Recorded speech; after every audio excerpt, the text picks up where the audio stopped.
नमस्कार मित्रांनो, तुम्हा सर्वांचं तुमच्याच यूट्यूब चॅनलवरती पुन्हा एकदा सहर्ष स्वागत। मित्रांनो, तुम्ही जर चॅनलवरती नवीन असाल तर चॅनलला नक्कीच सबस्क्राइब करा। महाराष्ट्रातील 29 महानगरपालिकेच्या सर्वत्र निवडणुका लवकरच जाहीर होण्याची दाट शक्यता निर्माण केली जात आहे।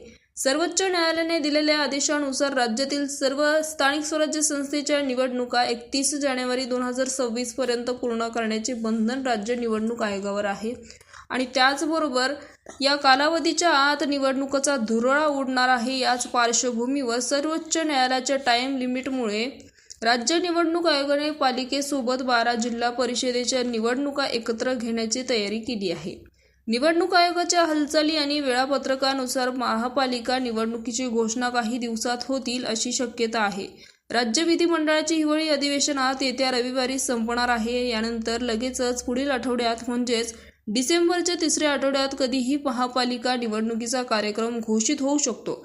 सर्वोच्च न्यायालयाच्या निर्देशनानुसार 31 जानेवारी 2026 पर्यंत निवडणुका पूर्ण करणे बंधनकारक आहे। महापालिका निवडणुका पूर्ण होण्यास जानेवारीच्या तिसऱ्या आठवड्यापर्यंतचा कालावधी लागणार असल्याने आयोग वेळेची बचत करण्यासाठी तातडीने निर्णय घेणार आहे। प्राप्त माहितीनुसार महापालिका निवडणुकीसाठीचा मतदार यादी तयार करण्याची प्रक्रिया वेगाने सुरू आहे। अंतिम प्रभागनिहाय मतदार यांची यादी 10 डिसेंबर 2025 पर्यंत प्रसिद्ध करण्याचे आयोगाचे उद्देश आहे। या तांत्रिक बाबी पूर्ण झाल्यानंतर निवडणूक कार्यक्रम कधीही जाहीर होऊ शकतो।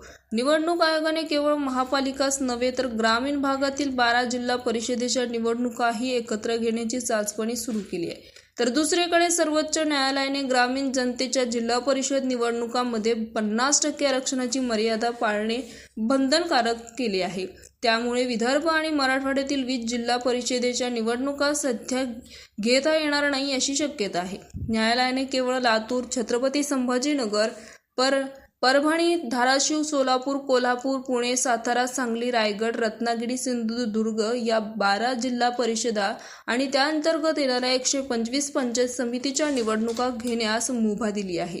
पालिका निवडणुकीचा कार्यक्रम घोषित करतानाच या 12 जिल्हा परिषदेचाही निवडणूक कार्यक्रम घोषित केला जाण्याची शक्यता आहे।